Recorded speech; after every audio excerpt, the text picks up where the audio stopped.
Hello guys and WhatsApp, क्या हालचाल हैं। I hope everyone is fine. I am Pintu Saini, mathematics mentor. आपको लेकर चलता हूं क्लास 11th का chapter number 2 relation and function की ओर।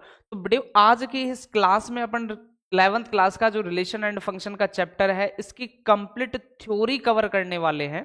फिर नेक्स्ट जो क्लास होगी उसमें इससे रिलेटेड एग्जाम्पल प्लस इस एक्सरसाइज के क्या करेंगे अपन क्वेश्चन। तो देखिए बेटे आज के लेक्चर में जो अपन पढ़ने वाले हैं वो किस किस के बारे में पढ़ने वाले हैं, क्या क्या चीजें पढ़ने वाले हैं। तो अगर मैं आपको बता दूं, आप हमारे चैनल पर नए हो तो हमारे चैनल को लाइक करें, सब्सक्राइब करें तथा बेल आइकन को दबाना ना भूले। तो बिना देरी की हुई बेटे फटाफट मेरे से जुड़ जाइए आप और देखते हैं बेटे लेक्चर नंबर 2 जिसमें आप पढ़ने जा रहे हो आज की क्लास में। तो अपन किस किस चीज के बारे में आज इंट्रोडक्शन करने वाले हैं तो उसके बारे में मैं आपको थोड़ा सा बता देता हूं। तो प्यारे बच्चों, आज की इस क्लास में अपन रिलेशन एंड फंक्शन के किसको कवर करेंगे, इंट्रोडक्शन को कवर करेंगे कि इसका थोड़ा सा रिलेशन एंड फंक्शन का क्या पढ़ेंगे, इस रिलेशन एंड फंक्शन का पढ़ेंगे परिचय कि इसका क्या इंट्रोडक्शन, यानी कि रिलेशन एंड फंक्शन का इंट्रोडक्शन क्या है। इसके बाद इसमें कवर करेंगे अपन ऑर्डर्ड पेयर कि ये ऑर्डर्ड पेयर क्या होता है। इसके बाद इस क्लास में कवर करेंगे कर्टस एंड प्रोडक्ट, इसके बारे में चर्चा करेंगे कर्टस एंड प्रोडक्ट के बारे में। इसके बाद इस क्लास में अपन यानी कि चर्चा करेंगे रिलेशन, और रिलेशन के साथ साथ इसका डोमेन भी चेक करेंगे और क्या भी चेक करेंगे, रेंज के बारे में भी अपन यहां पढ़ेंगे। और लास्ट इस थ्योरी में अपन पढ़ेंगे फंक्शन क्या होता है और उनके ग्राफ और उनसे रिलेटेड उनके डोमेन और रेंज क्या होते हैं। तो परिचय पढ़ेंगे, ऑर्डर्ड पेयर का मीनिंग क्रमिक युग्म, इसके बारे में पढ़ेंगे, क्रमिक युग्म के बारे में पढ़ेंगे। कर्टस एंड प्रोडक्ट का मीनिंग है कार्तीय गुणन के बारे में अपन इस लेक्चर में पढ़ने वाले हैं। रिलेशन यानी कि अपन संबंध के बारे में इस चैप्टर में पढ़ने वाले हैं, और फंक्शन यानी कि फलन के बारे में और उनके ग्राफ के बारे में इस पूरी क्लास में आज अपन इसकी कंप्लीट थ्योरी कवर करना जा रहे हैं। तो देखते हैं बेटा इसका इंट्रोडक्शन कि एक रिलेशन क्या, यानी कि रिलेशन एंड फंक्शन का इंट्रोडक्शन कि दैनिक जीवन में जैसे आपके यानी कि रिलेशन होते हैं, संबंध होते हैं कि एक भाई का यानी कि बहन के साथ, एक पिता का पुत्र के साथ, वैसे ही यहां यानी कि गणित की भाषा में भी अपने आप में कुछ रिलेशन रखते हैं। जैसे अगर अपन दो लाइन की बात करें कि एक लाइन लंबवत होती है किसके, दूसरी लाइन के, या अपन नंबर की बात करें तो एक संख्या छोटी है दूसरी संख्या से या संख्या बड़ी है दूसरी संख्या से, इसी प्रकार सेट्स में भी एक रिलेशन होता है। और सेट्सों में यानी कि समुच्चों में क्या रिलेशन होता है कि कोई समुच्च उपसमुच्च होता है अन्य किसी का। तो ये बेसिक रिलेशन हो गया, किसमें संख्याओं में एक रिलेशन हो गया, रेखाओं में एक रिलेशन हो गया, सेट्स में एक रिलेशन हो गया। तो ये बेसिक इंट्रोडक्शन था आपका किसका, रिलेशन एंड फंक्शन। तो इसका सबसे इंपोर्टेंट पार्ट है वो है ऑर्डर्ड पेयर की एक क्रमिक युग्म क्या होता है। तो ध्यान देना प्यारे बच्चों, ऑर्डर्ड पेयर में कि क्रमिक युग्म में क्या होता है। तो जैसे अभी प्रीवियस क्लास में आपने सेट्स को पढ़ा, अगर आपने नहीं पढ़ा हो तो यानी कि आप डिस्क्रिप्शन में जाकर यानी कि मेरी प्रीवियस क्लास आप देख सकते हो। तो क्रमिक युग्म, तो जैसे आपको कोई एलिमेंट दिया और उनको a, b लगाकर आपने कर्ली ब्रैकेट्स के अंदर लिखा, तो इस चीज को आपने क्या कहा, सेट्स कहा। इस चीज को क्या कहा, सेट्स। तो इसी तरीके से अगर कोई एलिमेंटों को मैं किसके अंदर, छोटे ब्रैकेट के अंदर कॉमा लगाते हुए लिख दूं तो ये मेरा क्या कहलाता है, क्रमिक युग्म कहलाता है। क्या कहलाता है, क्रमिक युग्म कहलाता है। तो ये छोटा सा इंट्रोडक्शन था किसका, ऑर्डर्ड पेयर का, कि एक क्रमिक युग्म क्या होता है कि जैसे सेट्स में आप एलिमेंटों के कर्ली ब्रैकेट्स के अंदर लिखते हैं तो वो आपका सेट्स बन जाता है।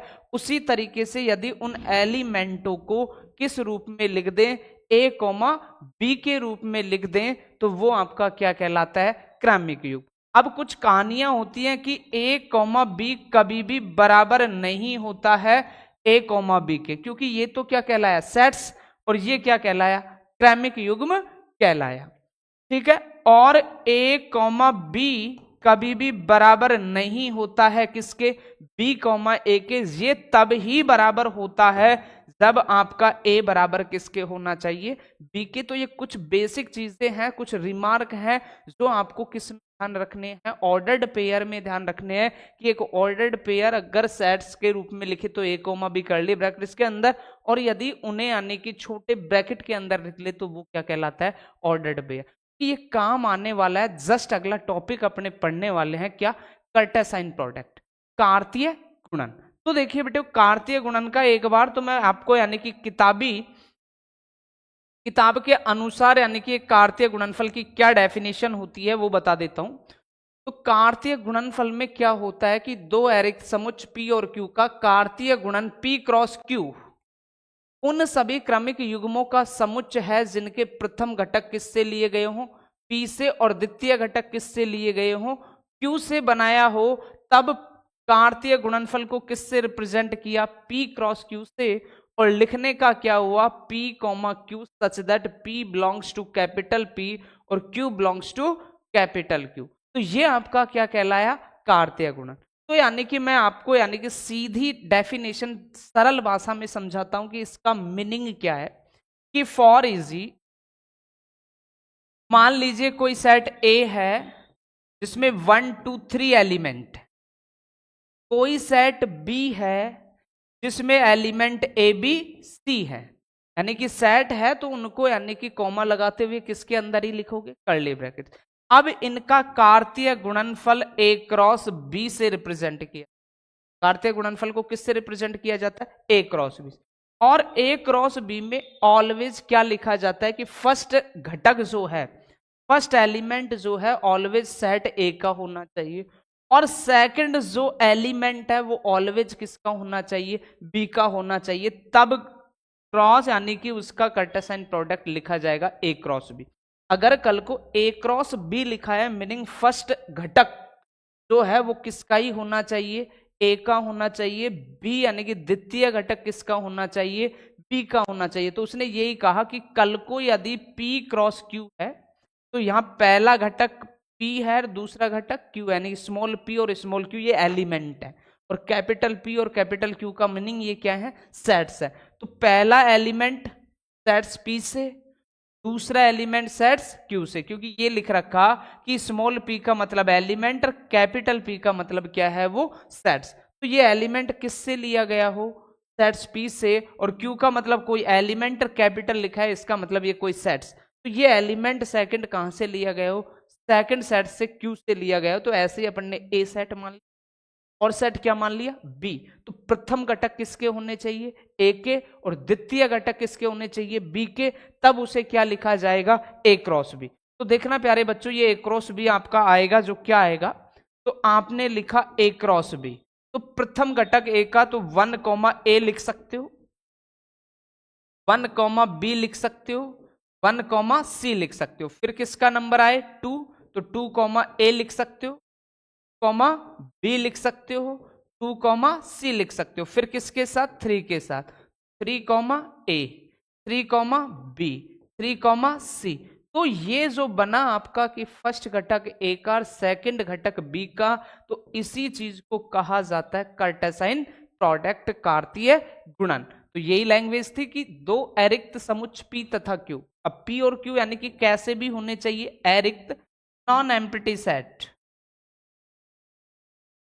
कि ये कोई भी रिक्त समुच्चय न हो, तब उनका कार्टेशियन प्रोडक्ट ये आता है। अब इसमें यानी कि आपको ये भी ध्यान रखना है कि कल को मान लीजिए ये कैसे समुच्चों, रिक्त समुच्चों, कैसा समुच्चों, रिक्त समुच्चों। तो यानी कि अगर कोई भी एक समुच्च P या Q रिक्त है तो P क्रॉस Q ऑलवेज क्या आएगा आपका 5। कार्टेशियन जो प्रोडक्ट है वो ऑलवेज आपको क्या मिलेगा, 5 मिलेगा। तो कार्टेशियन प्रोडक्ट की कहानी होती है Q और ये P आपके ऑलवेज कैसे होने चाहिए, नॉन एम्प्टी, यानी कि कोई ना कोई एलिमेंट होना चाहिए। तब उनका कार्तीय गुणनफल P क्रॉस Q क्या कहा जाएगा, कि उनका जो कार्तीय यानी कि P कॉमा क्यू, जो यानी कि ऑर्डर्ड पेयर है आपका, उसका फर्स्ट घटक किसका होना चाहिए, फर्स्ट सेट से, और द्वितीय घटक किससे होना चाहिए, सेकंड सेट से। ये भी रिमार्क याद रखना कि ए क्रॉस बी कभी भी बराबर नहीं होता बी क्रॉस ए के, क्योंकि ए क्रॉस बी का मीनिंग है कि फर्स्ट घटक किसका होना चाहिए, ए का, और द्वितीय घटक किसका होना चाहिए, बी का। जबकि बी क्रॉस ए का मतलब फर्स्ट घटक किसका होना चाहिए, बी का, सेकंड घटक किसका होना चाहिए, ए का। तो ये बेटे बेसिक डेफिनेशन पढ़ा अपन ने किसका, कार्टेशियन प्रोडक्ट का। तो कार्टेशियन प्रोडक्ट में क्या ही लिखे जाते हैं, ऑर्डर्ड पेयर लिखे जाते हैं, क्रमिक युग्म लिखे जाते हैं, बट वो क्रमिक युग्मों का फर्स्ट घटक ऑलवेज किससे, फर्स्ट वाले सेट से, और सेकंड घटक किससे, सेकंड वाले सेट से लिया जाए, और इस प्रकार एक क्या बना दिया जाए, एक सेट्स बना दिया जाए, तो वो आपका क्या कहलाएगा, उसका कार्टेशियन प्रोडक्ट कहलाएगा। तो इसके बाद बेटे वो अपन पढ़ेंगे रिलेशन। क्या पढ़ते हैं, रिलेशन। तो ध्यान देना बेटे रिलेशन के लिए,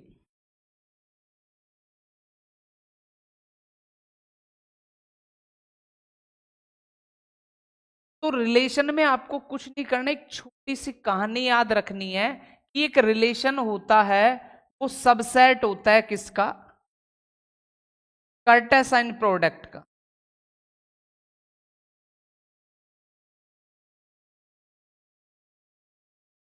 सबसेट ऑफ कार्टेशियन प्रोडक्ट, कि जो भी कार्टेशियन प्रोडक्ट आता है उसका उपसमुच्चय जो होता है वो ऑलवेज आपका क्या कहलाता है, सबसेट, यानी कि रिलेशन कहलाता है, संबंध कहलाता है। कि मान लीजिए कल को ए से बी में कोई संबंध आर है, ए से बी में कोई संबंध क्या है, आर, तब ए क्रॉस बी जो भी कार्तीय गुणन आएगा वो उस आर का क्या, यानी कि ये आर उसका क्या कहलाएगा, सबसेट। आर सबसेट कहलाएगा ए क्रॉस बी के कार्तीय गुणन, ए क्रॉस बी के कार्तीय गुणन का ऑलवेज जो रिलेशन है वो क्या कहलाएगा, सबसेट कहलाएगा। तो देखिए किताबी डेफिनेशन अपन देख लेते हैं रिलेशन से रिलेटेड। तो रिलेशन में क्या कहानी दी गई देखते हैं। किसी अरिक्त समुच्चय ए से अरिक्त समुच्चय बी में संबंध कार्तीय गुणनफल ए क्रॉस बी का क्या ही कहलाया, उपसमुच्चय कहलाया। कि जो भी ए क्रॉस बी कार्तीय गुणनफल आता है वो उसका क्या कहलाता है, रिलेशन ऑलवेज उसका सबसेट। यानी कि आर सबसेट होगा ऑलवेज किसका, ए क्रॉस बी का। आगे उसने कहा यह उपसमुच्चय ए क्रॉस बी के क्रमित युग्मों के प्रथम तथा द्वितीय घटकों के मध्य क्या भी करता है, एक संबंध स्थापित करता है। कि जो यानी कि ये कार्तीय गुणनफल ए क्रॉस बी क्रमित युग्मों के प्रथम और द्वितीय घटकों में क्या करता है, एक संबंध स्थापित करता है। और वो क्या करता है, संबंध स्थापित करने से प्राप्त होता है द्वितीय घटक प्रथम घटक का क्या कहलाता है, प्रतिबिंब कहलाता है। तो देखिए इस लैंग्वेज को अपन समझते हैं कि इसने कहा क्या है अपन से। कि मान लीजिए कि कोई सेट ए है आपके पास 1 2 3, और कोई सेट बी है आपके पास ए और बी। तो इसका कार्टेशियन प्रोडक्ट एक बार अगर अपन देखें ए क्रॉस बी, तो 1 कॉमा ए होगा, 1 कॉमा बी होगा, कॉमा ए होगा, 2 कॉमा बी होगा, 3 कॉमा ए होगा, 3 कॉमा बी होगा। ये कार्टेशियन प्रोडक्ट। अब मान लीजिए कल को आपको कोई रिलेशन आर दिया गया, और वो रिलेशन आर क्या दिया गया, 1 कॉमा ए, 2 कॉमा बी, ये कोई रिलेशन दिया गया। ये क्या दिया गया, रिलेशन दिया गया। तो अगर इस रिलेशन को अपन बाई मैपिंग देखें, इसके द्वारा देखें, बाई मैपिंग का मतलब प्रतिचित्रण।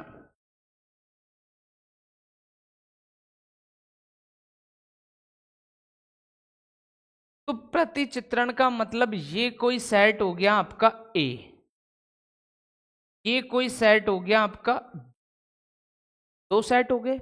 ए सेट में अगर इसकी बात देखें तो 1 और कितना है 2, इसमें ए और क्या है बी। 1 का रिलेशन किससे है, ए से, का रिलेशन किससे है? बी से।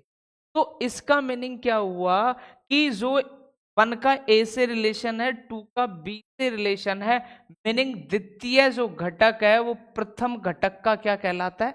प्रतिबिंब कहलाता है। यानी कि इससे बोला जाता है ए का प्रतिबिंब क्या है? स्मॉल ए। 2 का प्रतिबिंब क्या है? Small B. तो ऑलवेज जो रिलेशन होता है तो ये इसका, यानी कि 1 का प्रतिबिंब आपसे पूछा जाए तो क्या है? ए। 2 का अगर प्रतिबिंब पूछा जाए तो क्या है? बी। ऐसे ही बी से ए में कोई रिलेशन पूछे तो ए का पूर्व प्रतिबिंब, प्रीमेजेस, ए का पूर्व प्रतिबिंब कितना होगा? 1। बी का पूर्व प्रतिबिंब क्या होगा? 2। तो यानी कि 1 और 2 के ये जो रिलेशन बनते हैं बी में वो ऑलवेज इस ए के क्या कहलाते हैं? प्रतिबिंब कहलाते हैं। तो यही लाइन कही गई है कि द्वितीय जो घटक है, ये सेकंड जो घटक है, ऑलवेज प्रथम घटक का क्या कहलाता है? प्रतिबिंब। और जो ये प्रथम घटक है वो ऑलवेज द्वितीय घटक का क्या कहलाते हैं? पूर्व प्रतिबिंब। तो ये दो चीजें और आपको याद रखनी है। तो रिलेशन में अपन देख पाए कि ये 1 कॉमा ए और 2 कॉमा बी, ए और बी के ही कोई सेट्स थे। तो यहां 3 को भी ले लो आप। 3 का कोई रिलेशन है ऐसे कॉमनली, ए में तो 1 2 3 था, बी में क्या था? ए और बी। 1 का रिलेशन 1 से, 2 का रिलेशन बी से, तो ये इसका क्या ही कहलाया? सबसेट ही कहलाया। तो ये कहानी थी बेटा रिलेशन की। अब रिलेशन से आगे बढ़ते हैं किसमें? रिलेशन, अगर कोई रिलेशन आपको दे रखा है तो उसका डोमेन क्या होता है और उसकी रेंज क्या होती है। तो आगे बढ़ते हैं बेटे डोमेन और रेंज के लिए। तो देखना बेटे, अब रिलेशन से रिलेटेड एक रिमार्क हो रहा है आपका, तो उस रिमार्क को भी आप देख ले कि किसी समुच्च ए से समुच्च बी में संबंधों की कुल संख्या ए क्रॉस बी के संभव उस समुच्चों की संख्या के बराबर होती है। कि मान लीजिए कोई सेट ए में आपको 5 एलिमेंट दिए, सेट बी में आपको कितने एलिमेंट दे दिए? 4। तो इसने कहा कि ए क्रॉस बी में संभव उप समुच्चों की संख्या क्या होगी? ए क्रॉस, यानी कि यदि समुच्च ए से समुच्च बी में कोई संबंधों की कुल संख्या पूछे, रिलेशनों की क्या पूछे? कुल संख्या। की कल को सेट ए में कितने हैं? नंबर ऑफ सेट ए में एलिमेंट है 5, नंबर ऑफ सेट बी में एलिमेंट है 4। तो इससे बनने वाले कुल संबंधों की संख्या जो आएगी ए क्रॉस बी आएगी, ए क्रॉस बी में स्थित उपसमुच्चों की संख्या के बराबर। तो बात को समझना कि समुच्च ए से समुच्च बी में संबंधों की कुल संख्या ए क्रॉस बी में संभव उपसमुच्चों की संख्या के बराबर, संभव उपसमुच्चों की संख्या के बराबर होगी। अब यदि एन ऑफ ए बराबर कितना दे रखा है? पी। एन ऑफ बी में कितना दे रखा है? क्यू। तो N of A cross B में जो अवयव होंगे वो तो कितने होंगे? P Q. तो ऐसे ही n of A cross B में अवयव कितने हो जाएंगे? 20। टोटल अवयव कितने हो जाएंगे? 20। अब आगे कहना, और संबंधों की कुल संख्या होगी 2 की पावर पी। तो इसमें संबंधों की संख्या 2 की पावर कितना हो जाएगा? 20 हो जाएगा। तो बात को फिर से रिपीट कर देता हूं, किसी समुच्च ए से समुच्च बी में संबंधों की कुल संख्या ए क्रॉस बी में स्थित उप समुच्चों की संख्या के बराबर। तो ध्यान देना कि कल को मान लीजिए सेट ए दिया 1 और 2, सेट बी दिया जिसमें मान लीजिए एलिमेंट है ए। अब सबसे पहले तो ए क्रॉस बी डिफाइन करो। क्या डिफाइन करो? ए क्रॉस बी। तो 1 कॉमा ए और क्या आ जाएगा? 2 कॉमा ए। 1 कॉमा ए और 2 कॉमा ए। तो ए क्रॉस बी में जितने भी यानी कि क्या आते हैं संभव संख्या में उप समुच्चों की संख्या क्या निकालनी है? इसके सबसेट। इसकी क्या निकालने हैं आपको? सबसेट। तो सबसेट का मतलब पाई अपने आप में एक सबसेट होता है, 1 कॉमा ए भी अपने आप में क्या होता है? एक सबसेट होता है। फिर 2 कॉमा ए भी अपने आप में क्या होगा? सबसेट। 1 कॉमा ए 2 कॉमा ए भी अपने आप में क्या होगा? सबसेट। यानी कि कुल मिलाकर अगर इसके सबसेट देखे तो फाई आ गया, 1 कॉमा ए आ गया, फिर 2 कॉमा ए आ गया, और फिर 1 कॉमा ए और 2 कॉमा ए आ गया। ये कितने सबसेट बन गए, 1 2 3 4। तो इसमें जो रिलेशन बनेंगे वो कितने ही बनेंगे बेटा, 4। यानी कि इसके ए क्रॉस बी के उप समुच्चयों की संख्या के बराबर उसमें कितने क्या बनेंगे, रिलेशन। अब वो 4 रिलेशन कैसे बन सकते, मान लीजिए ये ए सेट और ये आपका क्या है, बी सेट। ए में तो है 1 और 2 और बी में क्या है, ए। तो 1 का रिलेशन इसके साथ भी हो सकता है, ठीक है, और 2 का रिलेशन ये हो सकता है। यानी कि 1 का ए के साथ, का ए के साथ, या 1 का किसी के साथ ही नहीं हो, किसके साथ हो, 2 के साथ। तो कुल मिलाकर जो कंडीशनें बनने वाली हैं, उपसमुच्चय 4 है, तो इसके रिलेशन की स्थितियां कितनी बन सकती हैं, 4। आगे देखो, 4 का मतलब एक ये बना दिया, 1,2 ए लिख दिया। तो कोई भी रिलेशन अगर नहीं है, यानी कि एक रिलेशन इस तरीके का भी हो सकता है सिंगली। एक अगला अगर ग्राफ अपन बना दें तो 1,2 और क्या लिख दिया, ए। एक रिलेशन इस तरीके का भी हो सकता है कि सिर्फ 2 का किससे है, ए से, 1 का रिलेशन है ही नहीं।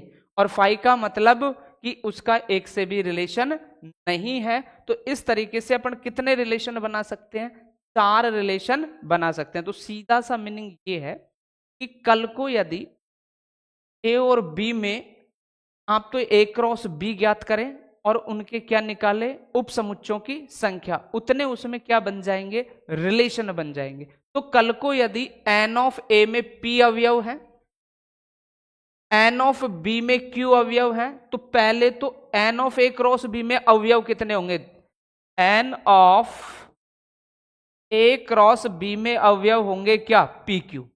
अब ये अवयव हुए पी क्यू, तो इनके क्या निकालोगे, सबसेट। इनके क्या निकालोगे, सबसेट।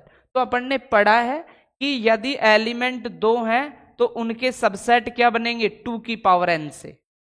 किससे बनेंगे, 2 की पावर n से। सबसेट में पढ़ा है अपन ने कि मान लीजिए कोई भी एलिमेंट में 1 और 2 है, तो इसके सबसेट 5 हो गया, 1 हो गया, 2 हो गया, 1 और क्या हो गया, 2, यानी 4 बनेंगे 2 के, तो 2 की पावर n से। तो ऐसे ही एन ऑफ ए और एन ऑफ बी में जो एलिमेंट होंगे टोटल, ये देखो पहले तो पी क्यू, यानी कि उनका गुणनफल। अब उनके सबसेटों की संख्या जो होगी, तो 2 की पावर क्या लगा दो, पी क्यू लगा दो। तो ये यानी कि इंपॉर्टेंट रिमार्क है किसके लिए, रिलेशनों की संख्या अगर आपसे पूछे। ऐसा क्वेश्चन आपसे ऑब्जेक्टिव क्वेश्चन यानी कि आपके एग्जाम में आ सकता है। अच्छा क्वेश्चन है कि एन ऑफ ए में यानी कि 5 हो, एन ऑफ बी में 10 हो, तो उसमें उपस्थित रिलेशनों की संख्या, तो पहले तो उनका मल्टीप्लाई कर लो और मल्टीप्लाई जो भी आए उसके 2 की पावर में रख दो, तो वो आपका क्या हो जाएगा बेटे, संबंधों की संख्या आ जाएगी। आगे बढ़ते हैं बेटे रिलेशन के डोमेन और रेंज की ओर, इसकी और आगे बढ़ते हैं, डोमेन और रेंज। तो देखना,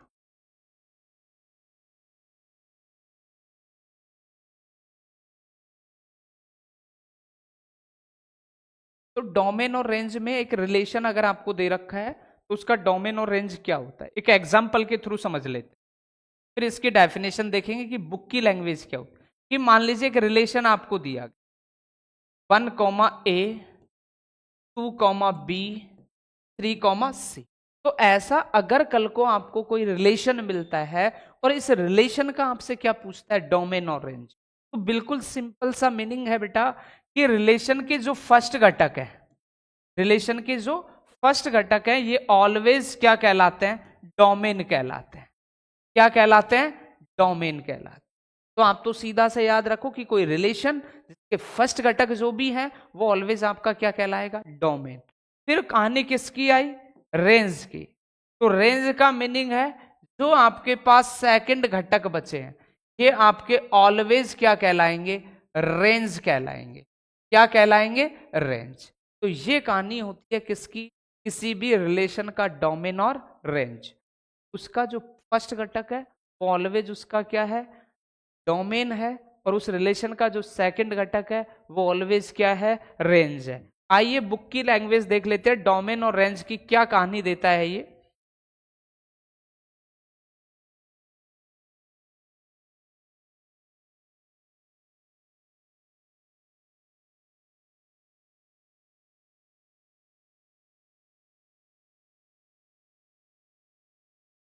डोमेन और रेंज का तो चलो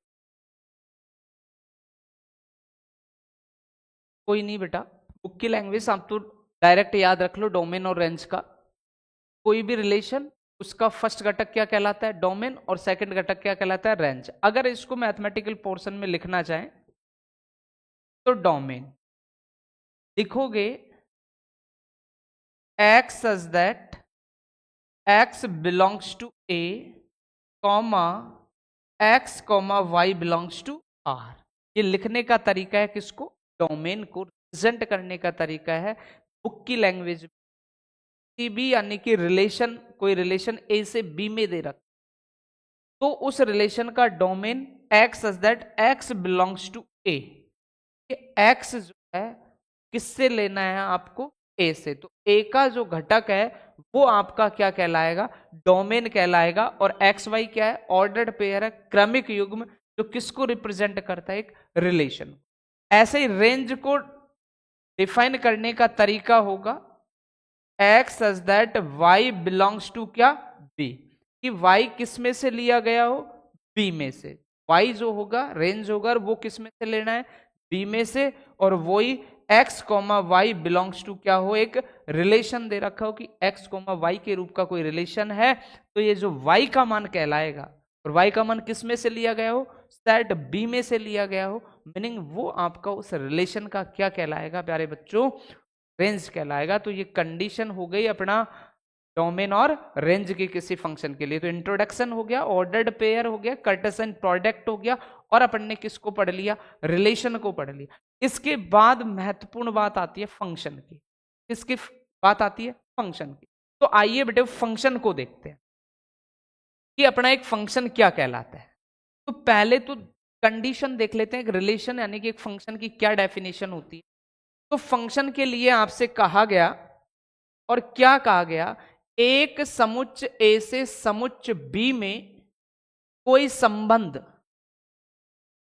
एफ एक फलन कहलाता है। यानी कि कल को अगर फंक्शन बनना है तो वो क्या रहा होगा, एक रिलेशन रहा होगा। क्या रहा होगा, रिलेशन।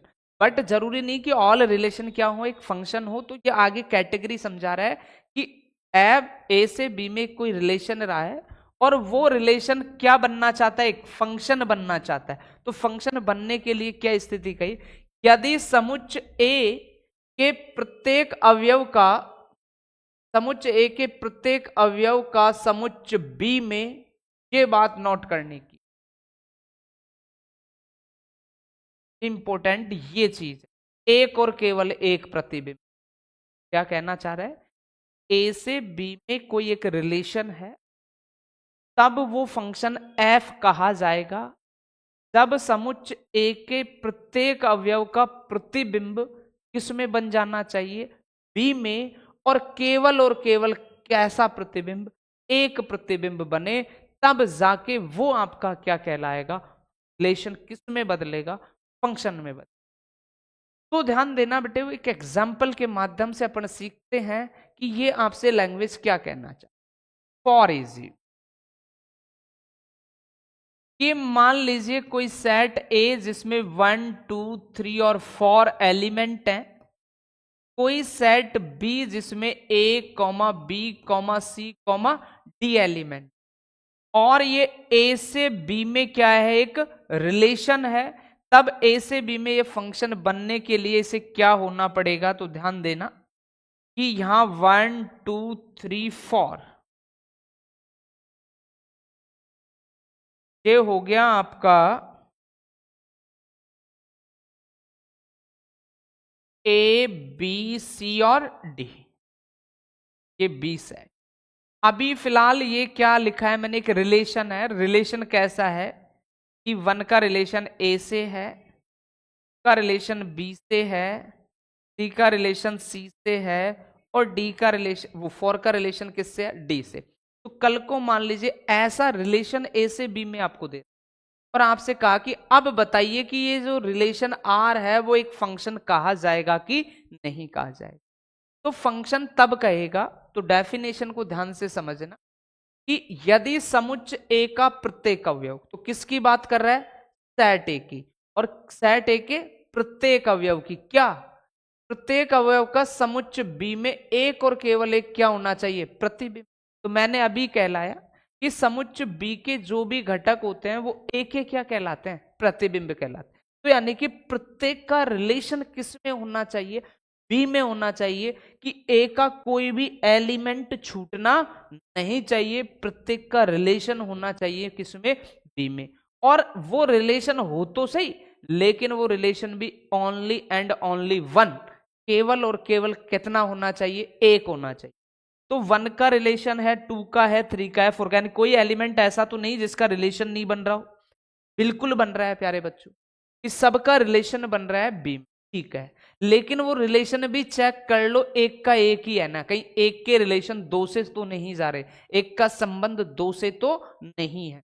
तो 1 का रिलेशन केवल ए से है, 2 का रिलेशन केवल बी से है, 3 का रिलेशन केवल सी से है, और 4 का रिलेशन केवल किससे है, डी से है। मीनिंग ए से बी में एक रिलेशन है, प्रत्येक अवयव का रिलेशन है, और केवल एक रिलेशन है। तो मीनिंग ये ए टू बी का कोई रिलेशन एप सच दैट क्या कहा जाएगा, ए टू बी, यानी कि ये किस में कन्वर्ट हो गया, फंक्शन में कन्वर्ट, यानी कि इस रिलेशन को क्या कहा जाएगा, फंक्शन।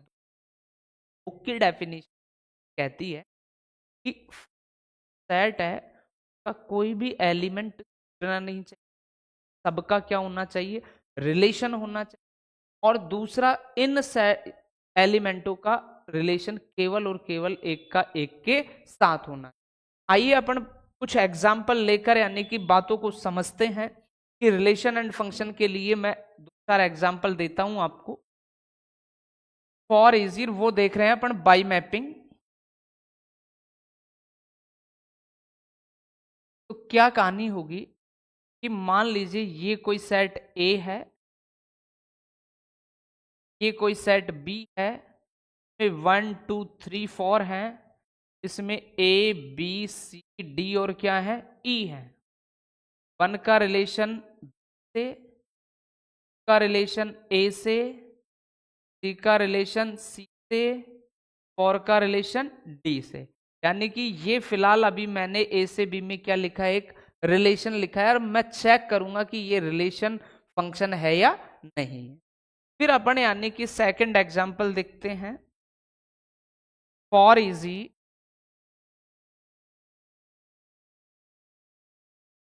ये सेट ए जिसमें प्लस माइनस गुणा और क्या है, भाग। ये सेट अपना क्या हो गया, में अपन ने कुछ भी ले लिया, अल्फा बीटा गामा और फाई, ठीक है।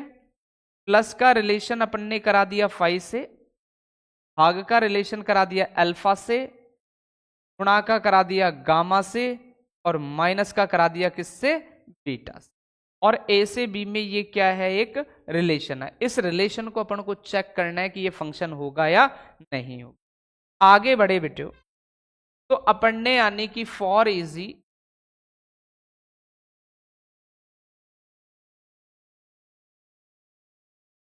ये कोई सेट ए है,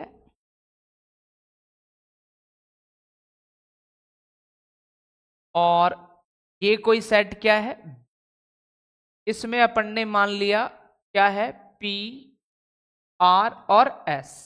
इसमें अपन ने मान लिया ए बी सी डी ई और एफ। तो देखना कि इसका इससे हो गया, इसका इससे हो गया, इसका इससे हो गया, इसका इससे हो गया, और इसका रिलेशन इससे हो गया। यानी कि ये कोई अभी फिलहाल एक रिलेशन है, फिलहाल क्या है, एक रिलेशन। अपन को चेक करना है कि कौन सा रिलेशन फंक्शन है। फॉर एग्जाम्पल, फॉर इज कि ये कोई सेट ए 1 2 3 4,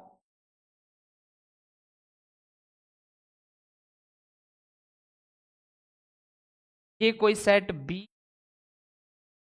ए B C D E F G, इसका इससे, इसका इससे, इसका इससे, और इसका इससे। ये भी क्या है, एक रिलेशन आर है, चेक करेंगे कि एक फंक्शन है या नहीं। और चीज चेक कर लेते, फॉर इज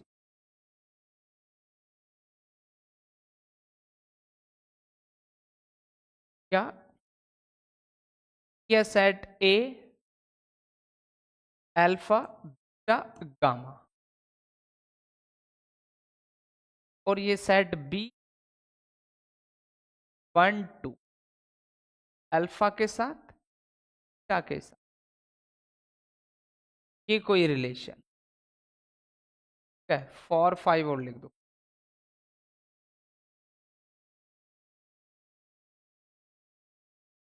तो ये मैंने कुछ एग्जाम्पल लिखे हैं जिनका इनका इसके साथ क्या है, रिलेशन है। इसके साथ क्या है, रिलेशन। और इस रिलेशन में अपन को ढूंढना है कौन सा तो फंक्शन है। और बढ़ा लेते हैं थोड़ा सा ही,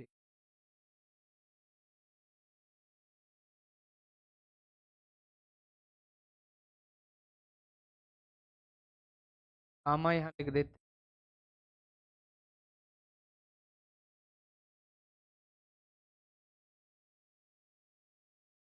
पाई का रिलेशन और कर। अब देख, तो क्या फंक्शन, कब कोई रिलेशन फंक्शन होगा और कब कोई रिलेशन फंक्शन नहीं होगा, इस बात को चेक कर। तो किताबी ज्ञान यानी कि किताबी डेफिनेशन क्या कहती है, सेट से को पकड़ो। इसको पकड़ो, सेट से। और सेट्स ए को पकड़ने के बाद देखो कि प्रत्येक अवयव का इमेज है कि नहीं है बी में। ठीक है, अगर इमेज है तो फिर इस बात को भी चेक करो कि वो इमेज केवल एक का एक से ही होना चाहिए, तो फंक्शन कह दो। तो जैसे 4 थे, अपन को सबसे तीर जाते हुए नजर आ रहे हैं, यानी कि प्रत्येक का क्या है, इमेज बन रहा है, प्रतिबिंब बन रहा है किसमें, बी। अब देखो कहीं एक का दो तो नहीं जा रहा है, एक का सिर्फ बी से है, 2 का ए से है, 3 का सी से है, 4 का डी से। यहां से कोई लेना देना नहीं है अपन को कि यहां कोई एलिमेंट छूटे या नहीं छूटे। अपन को तो सिर्फ और सिर्फ बुक की डेफिनेशन के अकॉर्डिंग किसको फोर्स में रखना है, किसको माइंड में रखना है, सेट्स ए को माइंड में रखना है।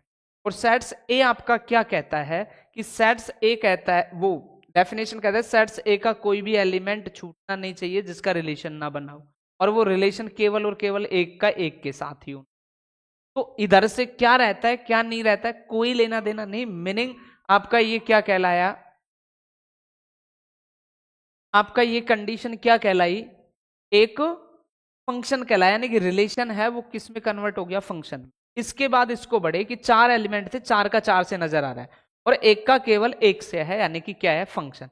यानी कि ये फंक्शन हुआ, रिलेशन जो था ये भी आपका क्या हो गया, फंक्शन हो गया। आगे देखें अपन यहां कि देखा 4 थे, 4 का रिलेशन है, बट जैसे ही मैं आर पे गया तो एक का रिलेशन किसके साथ हो गया प्यारे बच्चों, 2 के साथ हो गया, यानी कि ये फंक्शन नहीं है, ये आपका फंक्शन नहीं है।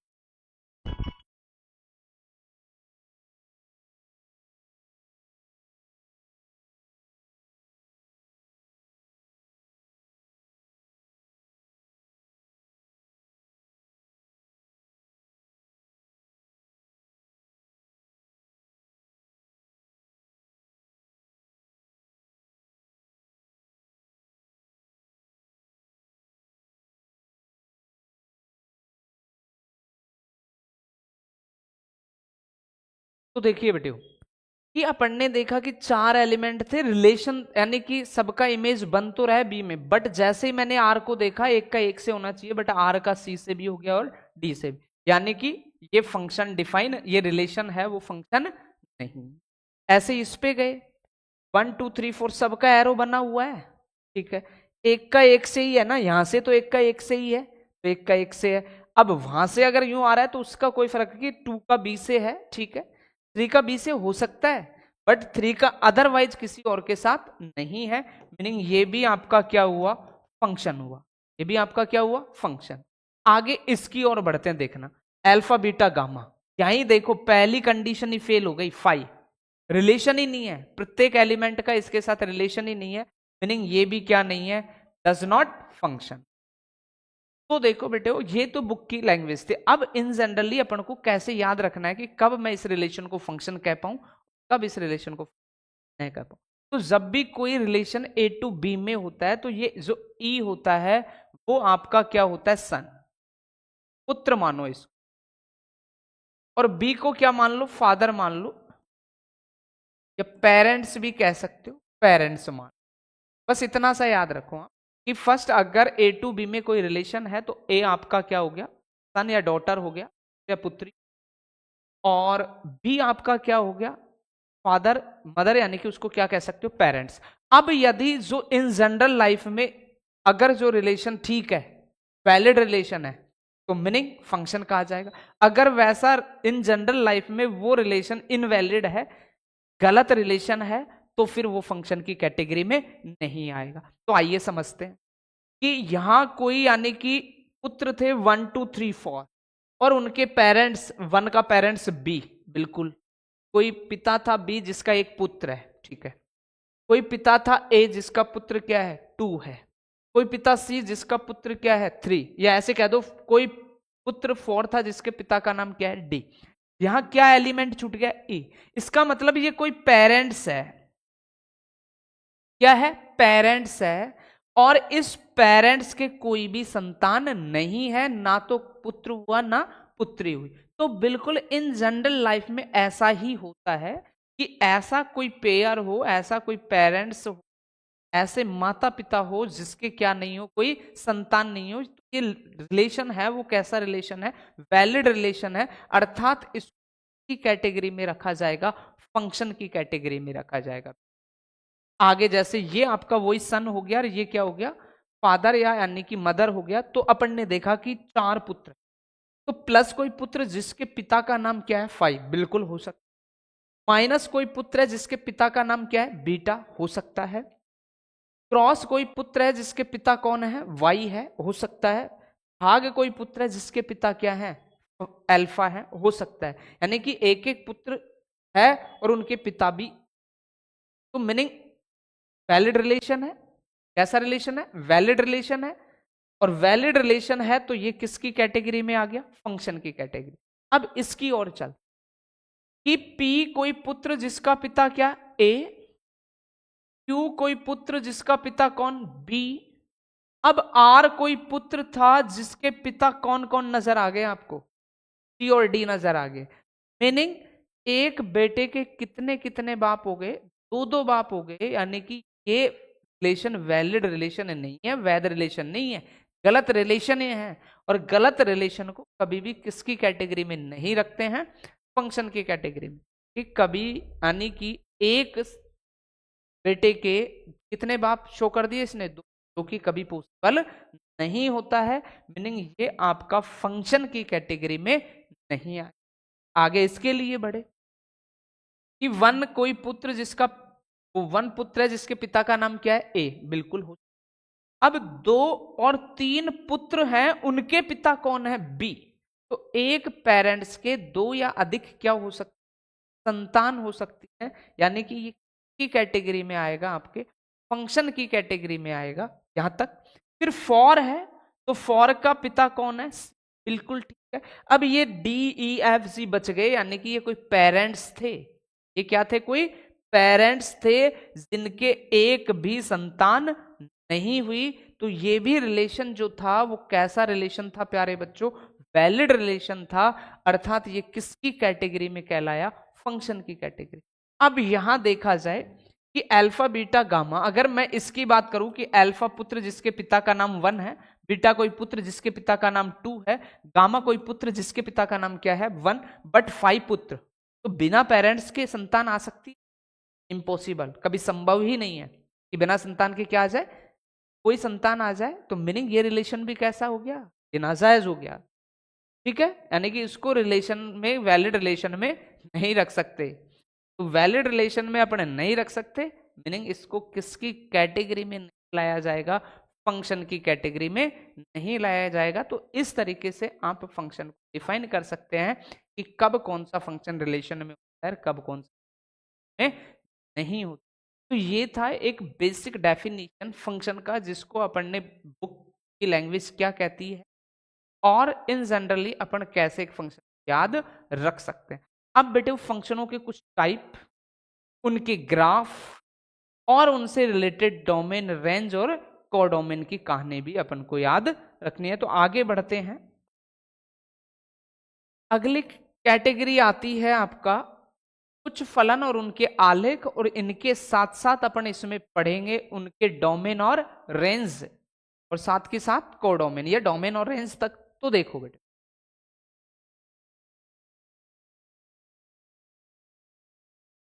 कोई फलन और उनके आलेख। तो पहला फंक्शन आपको कहा गया तत्समक फलन, को बोलते हैं एडेंटीज function.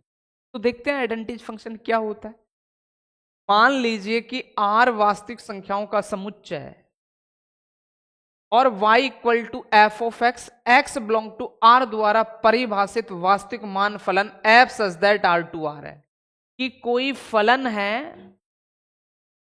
f such that R to R,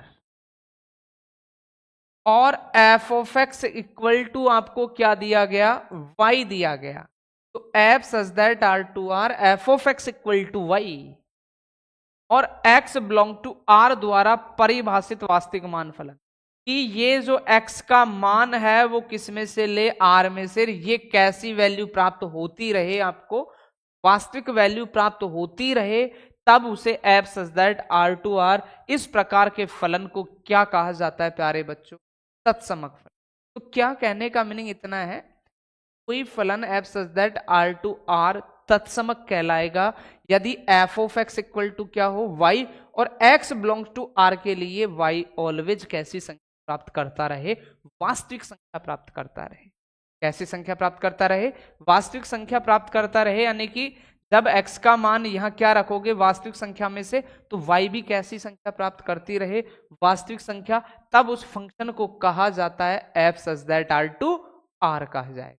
तो वो ही आपका क्या कहलाएगा, एडेंटीज फंक्शन कहलाएगा। क्या कहलाएगा, एडेंटीज फंक्शन कहलाएगा, तत्समक फलन कहलाएगा। तो ये तो बेसिक छोटी सी डेफिनेशन हो गई एडेंटीज फंक्शन। कोई भी वास्तविक फलन x बिलोंग टू R के लिए y equal to F of x या f of x equal to y एक तत्समक फलन कहलाएगा। कब, जब यानी कि वो क्या हो, f such that R to R के लिए वास्तविक मान आपको देता रहे। अब बात आती है कि एक वास्तविक मान फलन का ग्राफ कैसा होता है, उसका डोमेन क्या होता है और उसका रेंज क्या होता है। तो आइए बेटे,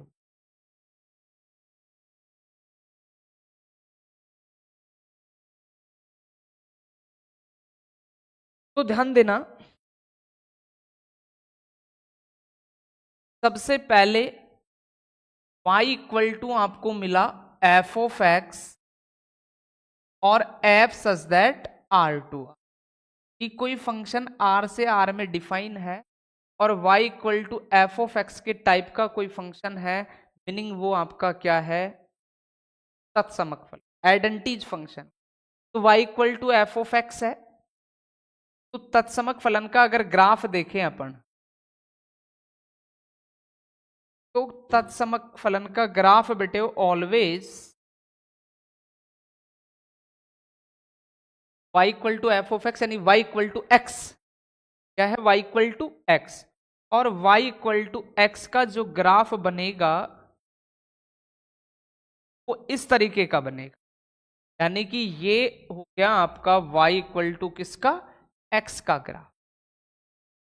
y equal to F of X, तो y बराबर क्या है आपके पास, x है। जैसे जैसे x का मान रखोगे, जैसे x का मान 0 तो y का मान, मीनिंग ये रेखा कहां से पास करेगी, ओरिजिन। ठीक है, अब अगर x पॉजिटिव तो y भी पॉजिटिव। तो ये फर्स्ट क्वाड्रेंट जो होता है उसमें x भी पॉजिटिव होता है और y भी क्या होता है, पॉजिटिव। मीनिंग एक तो इस क्वाड्रेंट से, और दूसरा थर्ड क्वाड्रेंट में अगर x नेगेटिव है तो y भी आपको कैसा मिलेगा, नेगेटिव, क्योंकि x की नेगेटिव वैल्यू तो y की भी कैसी वैल्यू, नेगेटिव वैल्यू।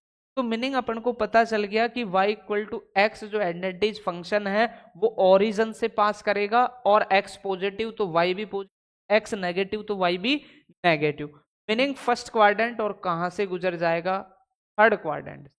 इसके बाद आता है इसका डोमेन। क्या आता है, डोमेन। तो मैं आपको बता दूं, अगर बेटे वो आपको फंक्शनों के ग्राफ पता है तो आपसे आप मैथ की बहुत सारी समस्याओं का बहुत इजी वे में क्या कर सकते हो, समाधान कर सकते हो, बहुत सारी चीजों को इजी वे में सॉल्व कर सकते हो। तो आपको कुछ बेसिक फंक्शन है उनके तो ग्राफ आने ही आने चाहिए। जैसे तत्समक फलन आपको मिले तो उसका ग्राफ ऐसे स्ट्रेट लाइन जाता है ओरिजिन से, मूल बिंदु से।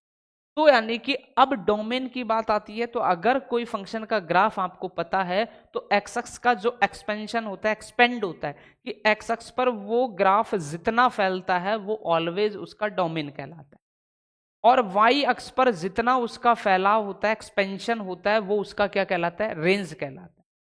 ठीक है, तो बात को ध्यान से समझना कि क्या तो इसका डोमेन रहने वाला है और क्या इसकी रेंज रहने वाला, इस बात के बारे में चर्चाएं।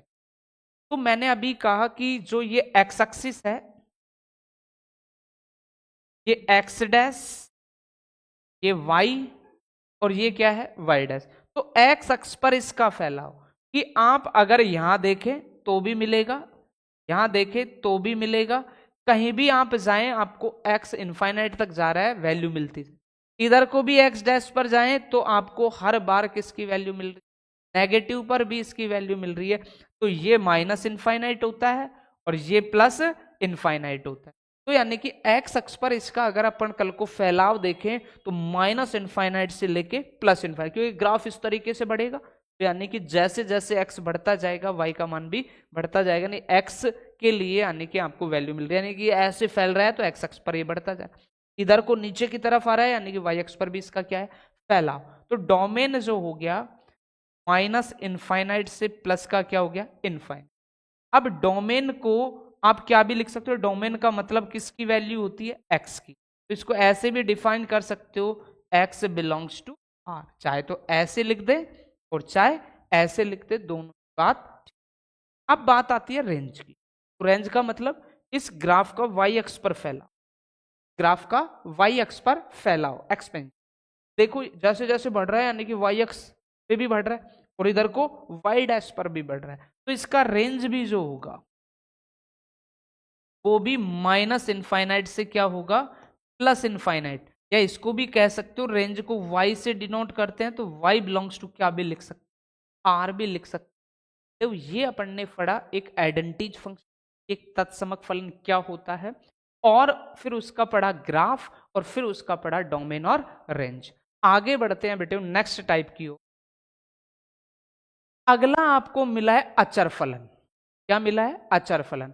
तो देखिए अचर फलन में क्या होता है कि y equal to F of X, जहां c क्या है, एक अचर फलन है, तब x बिलोंग टू r के लिए ये कैसा होना चाहिए, कांस्टेंट होना चाहिए। तो वो आपका क्या कहलाता है, अचर फलन कहलाता है। अचर फलन का मतलब है कि आपको दिया y equal to F of X, और वो किसके बराबर है, c के बराबर। यानी कि आप लिख सकते हो y इक्वल, क्या लिख सकते हो, y इक्वल टू सी। ये y इक्वल टू सी जो है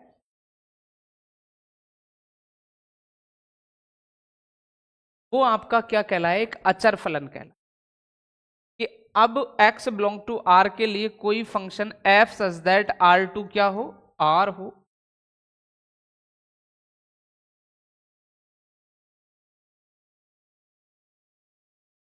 तो y equal to F of x equal to C, जहां c क्या है, एक अचर है। प्रत्येक x बिलोंग टू r के लिए y आपको कैसी वैल्यू दे, c वैल्यू दे, तो वो आपका क्या कहलाता है, अचर फलन।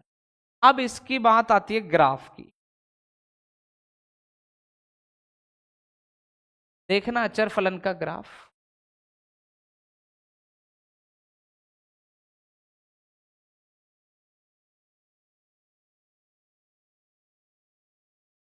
ये एक्स एक्सिस, ये वाई, एक्स डैश और वाई डैश। अब बात को ध्यान से समझना, y इक्वल टू और c इज कांस्टेंट।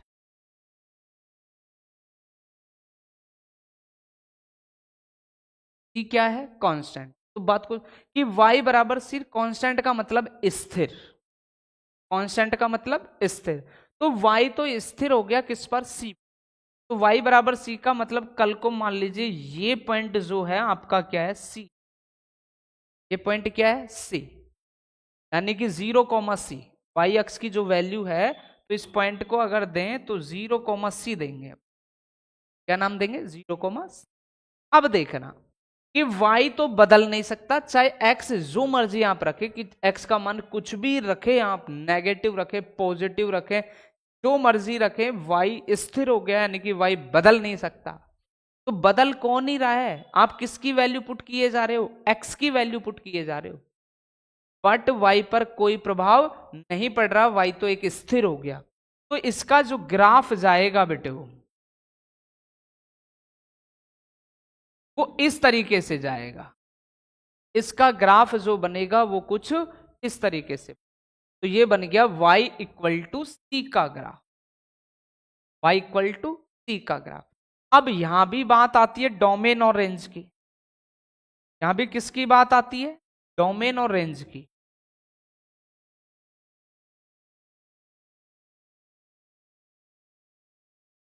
देखना, अभी मैंने कहा कि अगर ग्राफ, फंक्शन का ग्राफ आपको पता है, मीनिंग एक्स अक्ष पर जो उसका फैलाव है वो उसका डोमेन।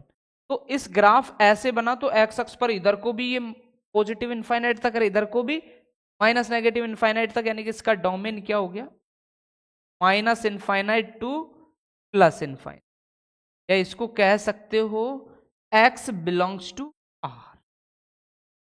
अब रेंज को देखना, तो रेंज का मतलब x की कुछ भी वैल्यू रखी आपने, यहां 1 रख लिया, यहां 2 रख लिया, यहां 3 रख लिया, यहां -1 रख लिया, यहां -2 रख लिया, आपने जो मर्जी आया वो रखा, बट ये हिलाई नहीं यहां से, एक स्ट्रेट लाइन जा रही है, यानी ऑलवेज आपको जो मर्जी आए मान रखो, ये कितना मान देता गया, सी मान देता गया। तो रेंज आपको दिखाना है कर्ली ब्रैकेट्स के अंदर से, कर्ली ब्रैकेट्स के अंदर क्या दिखाना है, सी। तो इसका डोमेन तो x बिलोंग्स टू r हो गया, बट इसका रेंज क्या हो गया, ये था आपका क्या, कांस्टेंट फंक्शन। आगे बढ़ते हैं बेटे फंक्शन की ओर। अगला है बहुपदीय फलन या बीजीय फलन। पहले तो समझते हैं कि ये पोलिनोमियल फंक्शन होता क्या है, किसको समझते हैं कि ये पोलिनोमियल जो फंक्शन है वो होता क्या है। तो देखना, F such that R to R, कि कोई फलन परिभाषित है आर से आर में, एक बहुपदीय फलन कहलाता है यदि आर के प्रत्येक एक्स के लिए, कि ये एक्स कहां से लिया गया हो, आर से, फर्स्ट वाले से, y equal to F of X. अब पोलिनोमियल फंक्शन ये होता है, मैं आप लोगों को बता दूं कि y equal to A naught A X square a3x³ plus dot dot dot a n-1 x की power n-1 plus a n x की पावर n, ये कहलाता है पोलिनोमियल फंक्शन, बहुपदीय फलन। बहुपदीय का मतलब अगर मैं केवल कल को इतने से फलन की बात करूं तो ये a नॉट, अब मैं आपको बता दूं कि a not, a1, a2, a3, a0 जो भी कांस्टेंट है, और x स्क्वायर x³ ये लीनियर। तो y equal to X naught है, यानी कि a नोट है, कांस्टेंट है, तो इतने से फलन को कहा जाता है अचर फलन, यानी कि कांस्टेंट फंक्शन। क्या कहा जाता है, कांस्टेंट फंक्शन।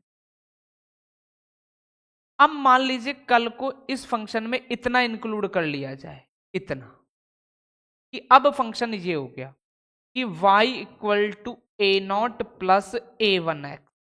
तो आपने पढ़ा है इसको कि लीनियर की मैक्सिमम पावर कितनी, 1, यानी कि y equal to A naught plus a1x।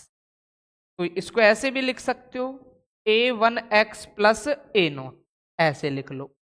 तो लीनियर की मैक्सिमम पावर a को, वेरिएबल की मैक्सिमम पावर a को, तो वो लीनियर इक्वेशन कहलाता है,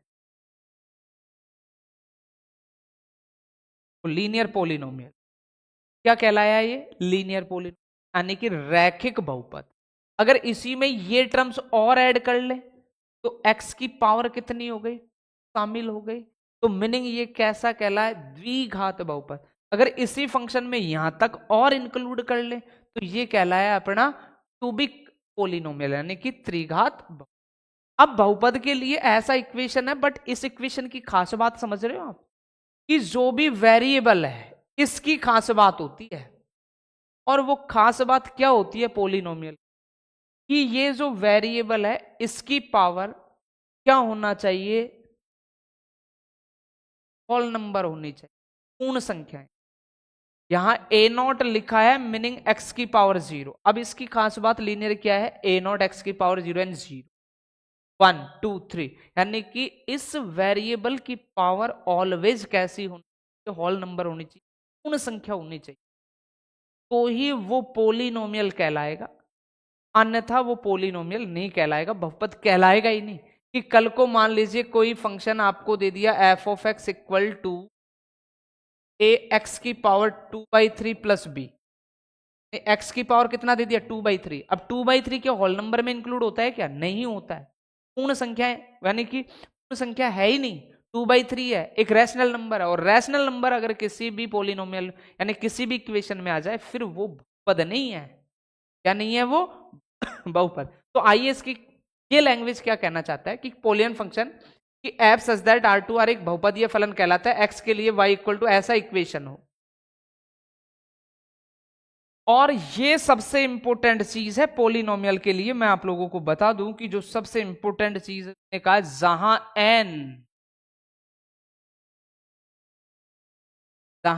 n ऋणेतर पूर्णांक, ये है मेन चीज, कि ऐसा इक्वेशन तो हो बट ये जो पावर n आ रही है, ये पावर क्या आ रही है, n जो आ रही है वो ऋणेतर पूर्णांक का मतलब होता है नॉन नेगेटिव इंटीजर, कि उसका मान ऋणात्मक नहीं होना चाहिए। उसका मान क्या नहीं होना चाहिए, ऋणात्मक नहीं होना चाहिए। तो अगर वो यानी कि पूर्णांक ऋणात्मक नहीं है, यानी कि पूरा इंटीजर की कहानी मैं आप लोगों को बताऊं, ये माइनस इनफाइनाइट, ये प्लस इनफाइनाइट, ये 0, ये 1 2 ऐसे चलता है, -1 -2, तो ऋणोत्तर नहीं होना चाहिए, यानी कि कैसा हो 0 से लेके, तो आप डायरेक्ट याद रख लें कि जहां n जो है वो ऑलवेज क्या होना चाहिए, पूर्ण संख्या होनी चाहिए। 0 हो सकता है, 1 हो सकता है, 2 हो सकता है, 4 हो सकता है, तभी वो जो पद दे रखा है वो बहुपद कहलाएगा, अन्यथा बहुपद नहीं कहलाएगा। तो सबसे बड़ी इंपॉर्टेंट इस x की पावर काम करेगी, क्या काम करेगी, x की पावर। और अपन देख पा रहे हैं कि x की पावर n है, वो n या तो 0 1 2 3, यानी कि n को होना पड़ेगा 0 1 2 3 डॉट डॉट डॉट, तो ही वो पोलिनोमियल कहलाएगा, अन्यथा पोलिनोमियल नहीं कहलाएगा। ये कह, जैसे इसने एग्जांपल दिया x³ minus x square plus 2, तो 3 है 2 है कुछ नहीं है, तो x की पावर क्या है, मीनिंग सारे क्या है, पूर्ण संख्याएं हैं। x की पावर 4 है, x की पावर 1 है, कांस्टेंट से कोई लेना देना नहीं, कांस्टेंट क्या है इससे कोई लेना देना नहीं, अपन को वेरिएबल की पावर ढूंढनी, और वो पावर कैसा होना चाहिए, होल नंबर होना, वो पावर क्या होना चाहिए, होल नंबर होना चाहिए, तभी अपन कहेंगे कि वो क्या है, पोलिनोमियल, बहुपद है। तो ये कहानी हो गई पोलिनोमियल फंक्शन। एक पोलिनोमियल फंक्शन कब होता है, तो ऐसा इक्वेशन हो और उसमें जो n हो वो क्या हो, एक होल नंबर हो, 0 1 2 3 4 हो, तो वो पोलिनोमियल कहा जाएगा। जो पोलिनोमियल से जो बनता है, अचर फलन भी यहीं से बनता है, रैखिक फलन भी यहीं से बनता है, द्विघात पोलिनोमियल यानी कि क्वाड्रेटिक पोलिनोमियल भी यहीं से बनता है, त्रिघात बहुपद भी यहीं से ही बनता है, ऐसे ऐसे ऐड करते जाओ। अब देखना इससे रिलेटेड कुछ एग्जांपल लेते हैं अपन, पोलिनोमियल से रिलेटेड कैसे कैसे फंक्शन आपको मिल सकते हैं। तो देखना बेटा, फॉर इजी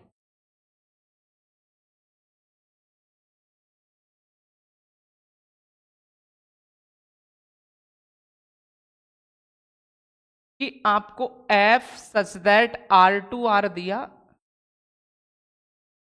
और f of x equal to दे दिया क्या, एक्सिस, ये कोई पोलिनोमियल फंक्शन आपको दे, तो f of x equal to Y square को आप y बराबर भी लिख सकते हैं कि y बराबर f of x equal to क्या भी लिख सकते हो, एक्सिस। तो ये कंडीशन आपको दे दे अब आपसे पूछा कि इस पोलिनोमियल फंक्शन का ग्राफ क्रिएट और इस पोलिनोमियल फंक्शन का डोमेन और रेंज बता। पोलिनोमियल फंक्शन इसलिए है कि x की पावर 2 है, मीनिंग होल नंबर है। तो देखना बेटे पहले तो इसका ग्राफ, इसका ग्राफ क्या होना है। तो ग्राफ की बात करें तो y equal to X, Y equal to X की क्वाड्रेटिक इक्वेशन है, और क्वाड्रेटिक इक्वेशन का जो ग्राफ बनता है वो ऑलवेज किसके रूप का बनता है, परवलय के आकार का। कि ये आपका एक्स एक्सिस, ये वाई, ये एक्स डैश और ये वाई डैश। कि कल को Y equal to x square का आप ग्राफ बनाएं तो ये ग्राफ आपको कैसा दिखना है, तो एक्स वाई। तो देखना बेटा कि आपने x के स्थान पर 0 रखा तो y भी आपको कितना मिल गया, 0 मिल गया। y भी आपको कितना मिल गया, 0। फिर अपन ने देखा कि अपन ने x के स्थान पर 1 रखा तो y भी मुझे कितना मिल गया, 1 मिल गया। अगर 2 रखा x के स्थान पर तो ये 4 मिल गया। फिर -1 रखा x के स्थान पर तो +1 मिला। ऐसे ही -2 रखा तो प्लस का क्या मिला, 4 मिला। अब इससे ग्राफ क्रिएट कि x का मान 0 तो y का मान भी 0, यानी कि ये जब x का मान 1 तो y का मान 1। कि मान लीजिए ये x का मान 1 है और ये y का मान 1 है, तो ये दोनों लगभग कहां मिलेंगे, यहां मिलेंगे। फिर x का मान 2 13, तो y का मान कितना चला गया, 4। तो ये 1 है तो लगभग 4 कहां चला जाएगा, यहां चला जाएगा। फिर आगे देखा कि x का मान -1 तो y का मान तो आपको वापस क्या ही मिला, 1 मिला। फिर x का मान कितना रखा, -2 तो y का मान आपको कितना मिल गया, 4। तो ये किस तरीके का काम कर रहा है, इसको मिला दें आप। तो अपन ने देखा कि बेटा कुछ इस तरीके का ये शेप बना। तो यानी कि जो quadratic equation y equal to x square है, इसका आपको डायरेक्ट भी याद रखना है कि y equal to x square का ग्राफ ऑलवेज ऐसा बनेगा। अब ऐसा बन गया तो अपन को इसकी क्या चाहिए, डोमेन और रेंज। और एक क्या चाहिए, इसकी रेंज चाहिए। एक इसकी क्या चाहिए, रेंज। अब देखते हैं डोमेन और रेंज। तो अभी मैंने आप लोगों से क्या कहा कि अगर किसी फंक्शन का ग्राफ आपको पता है तो उसका प्रसार देखो। एक्स एक्स पर जो एक्सपेंशन है उसका एक्सपेंड है, जो भी प्रसार है वो उसका क्या कहलाएगा, डोमेन। और वाई एक्स पर जो उसका एक्सपेंशन है, प्रसार है, वो उसका क्या कहलाएगा, रेंज। तो आइए कि मैं एक्स एक्स की ओर बढ़ता हूं तो यहां भी मुझे ग्राफ मिला, यहां भी मिला, यहां भी मिला, ऐसे बढ़ता जाएगा, इधर को भी मिलता, इधर को भी मुझे मिला, इधर को भी, यानी कि सब जगह मुझे, यानी कि एक्स एक्स जैसे जैसे फैल रहा है तो ये भी आगे फैलता जा रहा है। तो माइनस इनफाइनाइट से प्लस इनफाइनाइट मुझे वैल्यू मिलती गई। तो इसका जो डोमेन हुआ माइनस इनफाइनाइट से प्लस इनफाइनाइट लिख दो, या एक्स बिलोंग टू क्या लिख दो, आर। अब बात आती है रेंज। अब रेंज को समझ, तो रेंज के लिए वाई एक्स पर फैलाव। तो वाई एक्स पर मैंने जैसे ही फैलाव देखा तो ये 0 है। अब 0 से नीचे आ ही नहीं सकता। 0 से नीचे आ रहा है क्या, आ नहीं रहा, यानी 0 तो मिल रहा है। तो 0 शामिल है तो क्लोज इंटरवल लगाओ और 0 लिख दो। अब मैं वाई एक्स पर पॉजिटिव मान मिलता गया मुझे, और कहां तक, इनफाइनाइट तक। पॉजिटिव क्या लगा दो, इनफाइनाइट, और ओपन इंटरवल लगाओ। जो चीज शामिल नहीं है, आज तक इनफाइनाइट का पता नहीं चला है, ये आपका क्या हो गया, इसका रेंज हो। ऐसे ही अगर अपन एक एग्जांपल और देखें पॉलिनोमियल कि कल को मान लीजिए आपको एक फंक्शन मिले f such that R to R और F of x equal to x cube, और आपसे कहा कि इसका ग्राफ क्रिएट करो और इसकी डोमेन और रेंज बता। तो आइए बेटे, F of x equal to x cube का मीनिंग यही है कि Y equal to x cube. तो अगर इसके ग्राफ की अपन बात करते हैं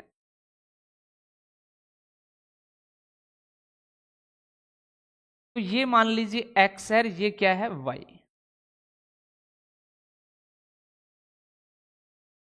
तो देखना जैसे जैसे x का मान रखेंगे किसका मान आना चाहिए, y का।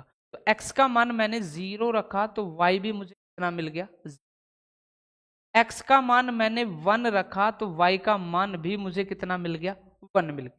बट x का मान मैंने कितना रखा, -1, तो y का मान भी मुझे कितना मिला, -1। x का मान मैंने 2 जैसे ही रखा तो y बहुत ज्यादा जंप कर गया और कितना मिल गया, 8, 2 का क्यूब 8। मैंने -2 रखा तो ये कितना मिल गया, -8 मिल गया। मैंने 3 रखा तो और ज्यादा जंप करके 27 मिल गया, और मैंने -3 रखा तो -27। तो बनाते हैं इसके आधार पर ग्राफ। तो देखना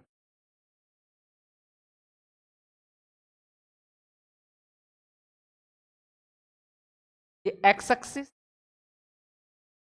ये y, x डैश और क्या, y डैश।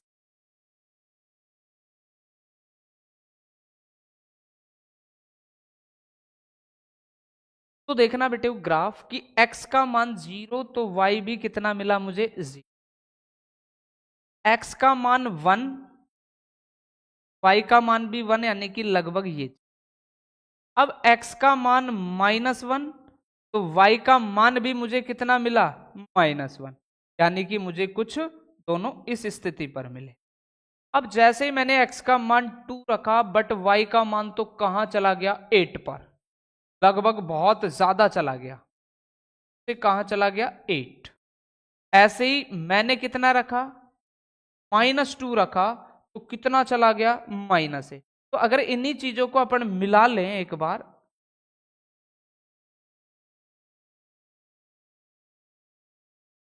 तो ग्राफ कुछ इस तरीके का आया आपका, ग्राफ कुछ इस तरीके का आया।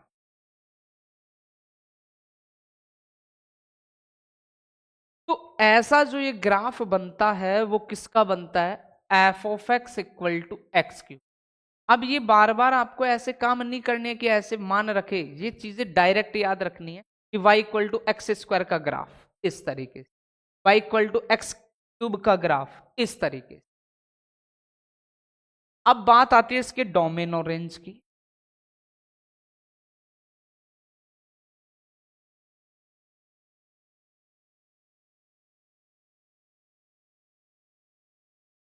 तो देखना बेटा डोमेन और रेंज एक्स अक्ष पर फैलाओ।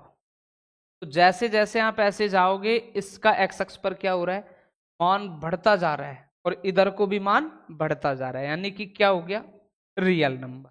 ऐसे ही वाई अक्ष पर भी ये इधर को भी बढ़ रहा है और इधर को भी, क्योंकि एक्स अक्ष पर ये ऐसे जाएगा तो यानी कि फैलता तो जा रहा है, और वाई अक्ष पर ये भी वैल्यू मिल रही है और ये भी वैल्यू मिल रही है, तो वही क्या मिल गया आपको, आर। तो इसका हो गया डोमेन। अब इसमें एक छोटे से रिमार्क है आपको याद रखना,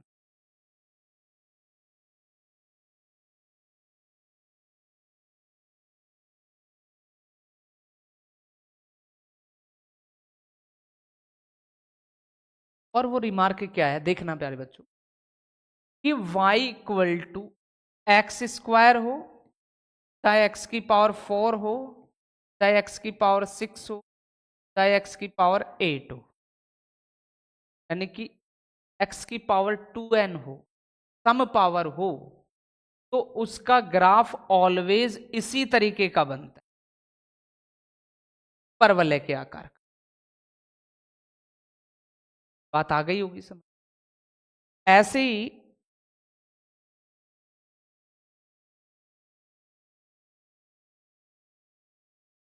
कि ये कंडीशन हो तो उसका ग्राफ ऑलवेज ऐसा ही बनेगा सम पावरों के लिए। और अगला remark, y = x³, x⁵, x⁷ हो तो उसका ग्राफ ऑलवेज इसी पैटर्न का। ये दो बातें और आपको याद रख, कंफ्यूजन है कि y = x² के स्थान पर क्या पूछ ले, y = x⁴ तो उसका graph y = x⁸, y = x⁸10, same parabola, बस ये इस तरीके से यानी कि फैलता हुआ। तो ये था अपना क्या, पोलिनोमियल फंक्शन था, बहुपद फलन था। और बहुपद फलन से रिलेटेड अपन ने एक कुछ एग्जाम्पल लेकर सीखा कि क्या तो यानी कि उसका ग्राफ होता है, क्या उसकी डोमेन और क्या उसकी रेंज। आगे बढ़ते हैं।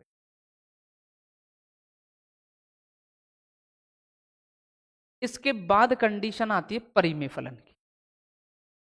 क्या कंडीशन आती है, परिमेय फलन। तो बेटा जो भी ये ग्राफ है ये स्टैंडर्ड ग्राफ है, इनको आपको याद रखना है कि अचर फलन का ग्राफ कैसा बनना है, तत्समक फलन का ग्राफ कैसे बनना है, y equal to x square का ग्राफ कैसे बनना है, y equal to x cube का ग्राफ कैसे बनना है। तो ये स्टैंडर्ड ग्राफ है, इनको आपको डायरेक्ट याद रखना है और बनाना मैं सिखाई दिया क्या इसकी डोमेन और रेंज होती।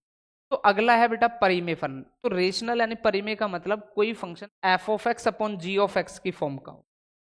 तो आपसे कहा कि कोई फलन किस रूप का होना चाहिए, एफ ऑफ एक्स अपॉन जी, जहां एफ ऑफ एक्स तथा जी ऑफ एक्स एक प्रांत एक्स में क्या होना चाहिए, परिभाषित भी होना चाहिए, कैसा, बहुपदीय फलन। और जहां g of x not equal to, यानी कि कोई भी परिमेय फलन f of x equal to परिमेय फलन f of x upon g of x type का होता है, but g of x not equal to क्या होना चाहिए, जीरो। अगर ये जीरो हो गया, ये क्या हो गया, जीरो हो गया, तो मीनिंग फिर ये फंक्शन डिफाइन ही नहीं हो सकता। तो ये परिमेय फलन कैसे कैटेगरी का मिले, f of x upon x category का मिले, और उसमें g of x not equal to क्या होना चाहिए, जीरो होना चाहिए, तो ही अपने यानी कि डिफाइन कर पाएंगे उसको परिमेय फलन के रूप में। ये डिफाइन नहीं होगा जीरो।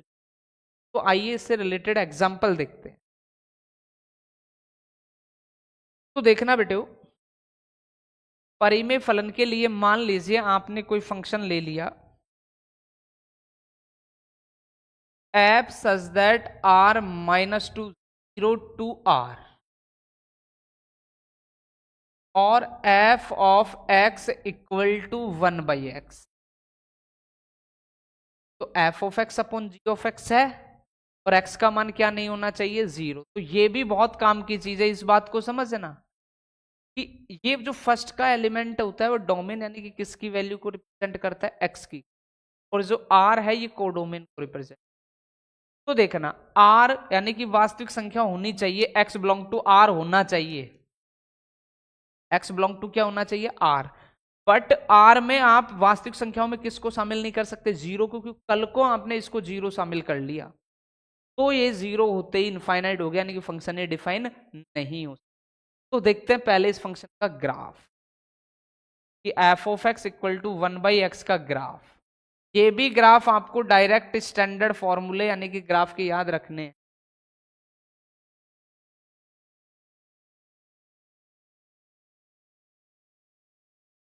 तो देखना बेटे F of x equal to one by x का ग्राफ क्या होना है।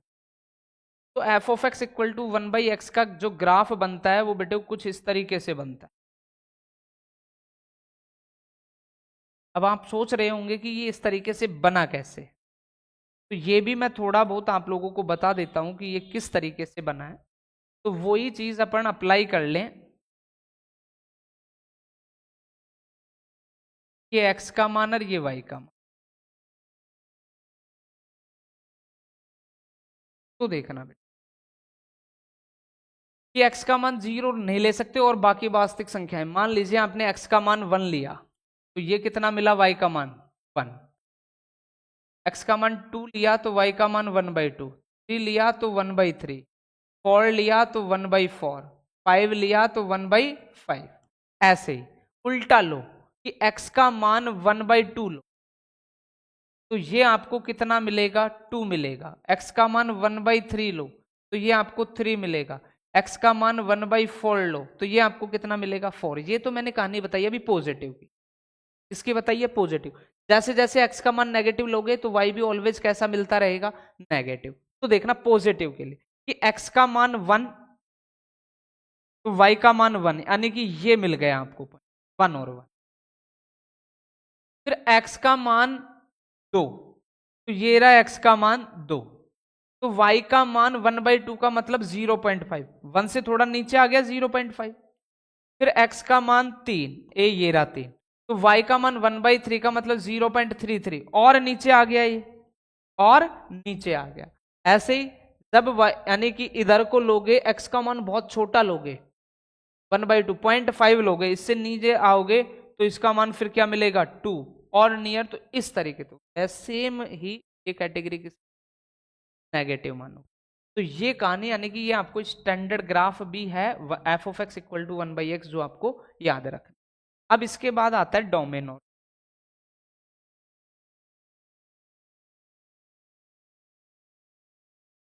क्या आता है डोमेन और रेंज। ध्यान से समझना बेटा डोमेन और रेंज की कहानी को। तो अपन देख पा रहे हैं कि यहां से r-0 कि डोमेन जो होगा वास्तविक संख्या है, बट उसमें कौन शामिल नहीं है, 0। तो अब जब 0 शामिल नहीं कर रहे तो y का मान भी किसी भी हालत में क्या नहीं हो सकता, रेंज भी वही होगी r-0 कि वास्तविक संख्या है बट उसमें कौन शामिल नहीं होगा। तो ये फंक्शन अपना क्या कहलाए, परिमेय फलन अपन देखा f of x equal to 1/x but x not equal to 0 कि x का मान क्या नहीं लेना है। अब बेटे ऐसे ही बेसिक कुछ ग्राफ और हैं, अभी मॉडुलस फंक्शन का ग्राफ पढ़ना है, सिग्नम फंक्शन का ग्राफ पढ़ना है, और यानी कि इनका एल्जेब्रा पढ़ना है, फंक्शन का एल्जेब्रा ऑफ मैथमेटिक्स जो भी यानी कि फंक्शन। तो ये सारी कल की क्लास में, प्लस इसके साथ साथ एक्सरसाइज के जितने भी सवाल है वो अपन कवर करेंगे। तो हमारे साथ जुड़े रहें आप लोग। आज के लिए इतना ही।